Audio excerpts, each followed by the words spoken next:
Yap,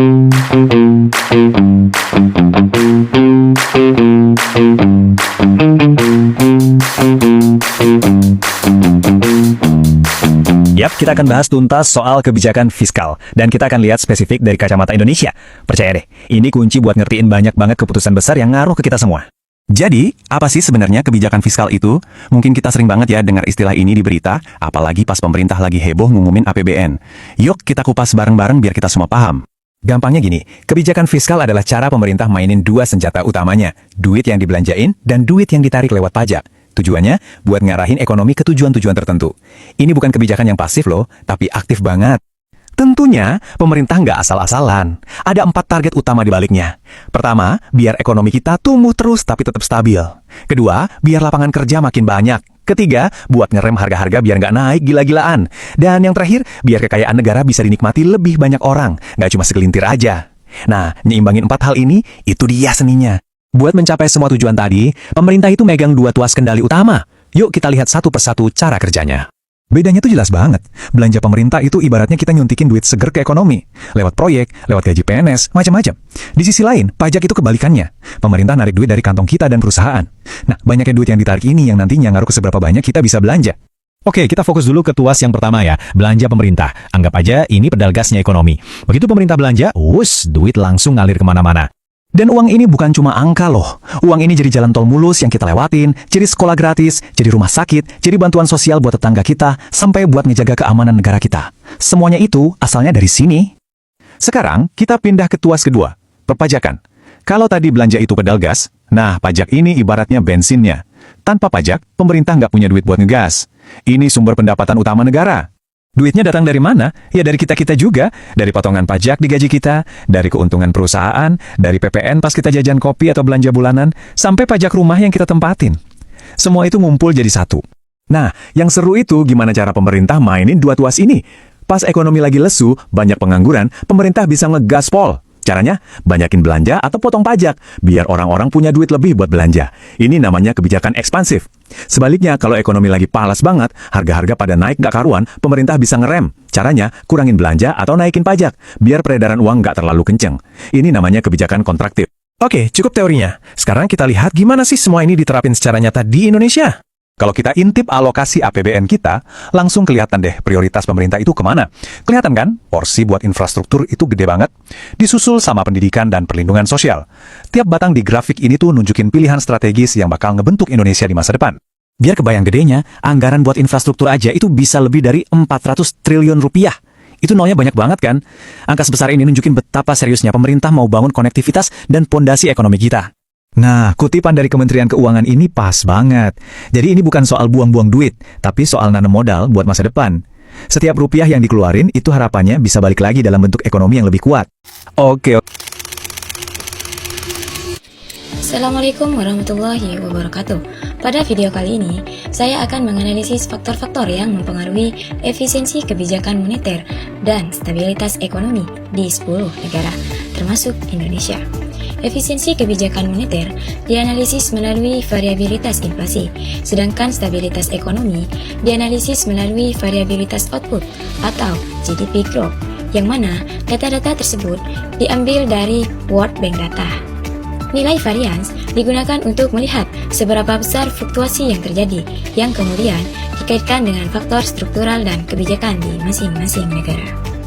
Secara umum, efisiensi kebijakan moneter dipengaruhi oleh beberapa faktor utama, antara lain kredibilitas bank sentral, koordinasi kebijakan fiskal dan moneter, serta stabilitas sektor keuangan.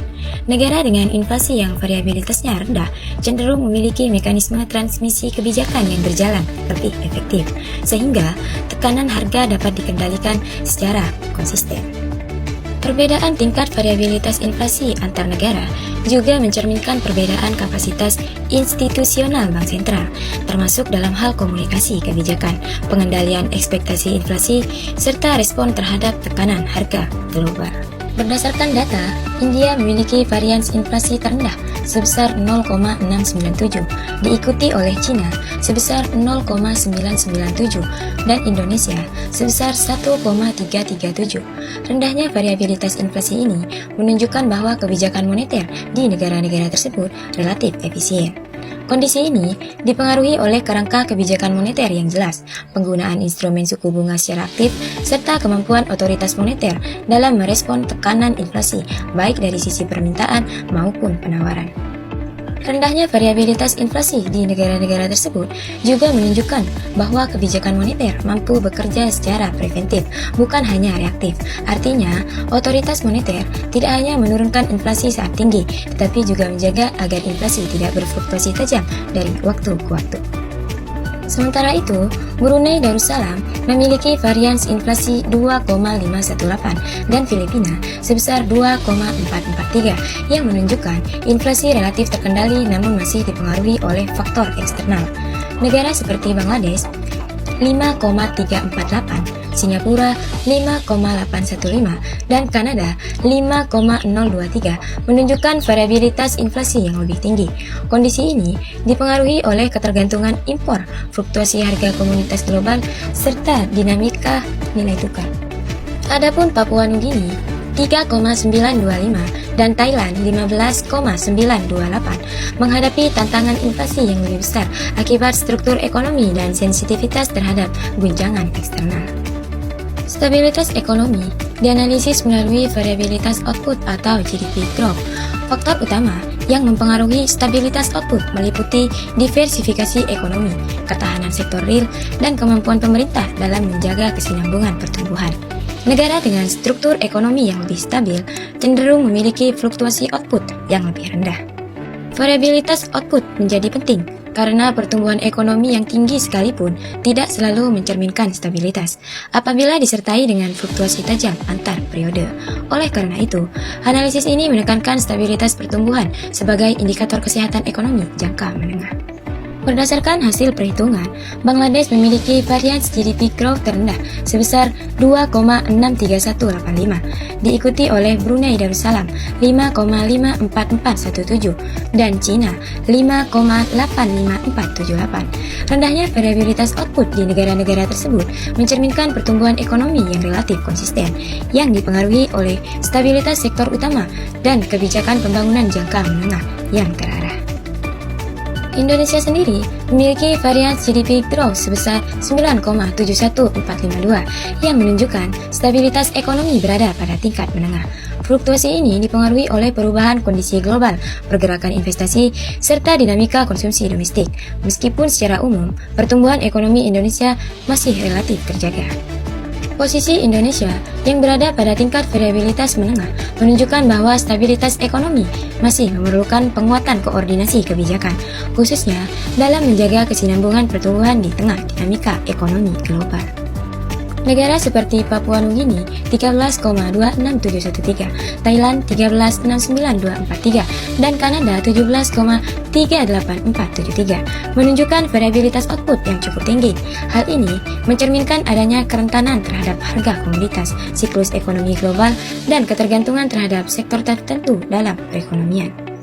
Variabilitas output yang cukup tinggi pada negara-negara ini menunjukkan bahwa pertumbuhan ekonomi masih sangat bergantung pada sektor-sektor tertentu, sehingga ketika sektor tersebut mengalami tekanan, dampaknya langsung tercermin pada fluktuasi output nasional.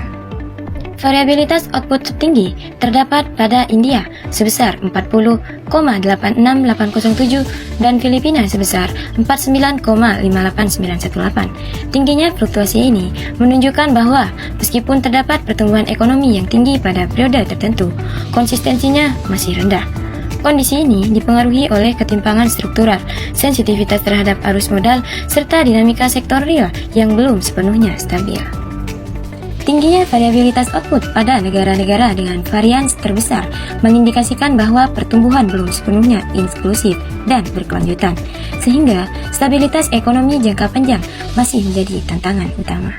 Secara keseluruhan, efisiensi kebijakan moneter dipengaruhi oleh kemampuan negara dalam menjaga stabilitas inflasi, sedangkan stabilitas ekonomi dipengaruhi oleh konsistensi pertumbuhan output. Faktor-faktor utama yang mempengaruhi kedua aspek tersebut meliputi kerangka kebijakan, struktur ekonomi, ketahanan terhadap guncangan eksternal, serta koordinasi kebijakan ekonomi. Analisis ini menunjukkan bahwa stabilitas ekonomi dan efisiensi kebijakan moneter memerlukan pendekatan yang saling melengkapi.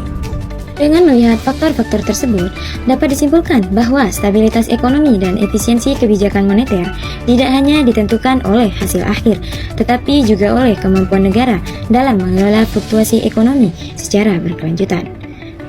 Wassalamualaikum warahmatullahi wabarakatuh.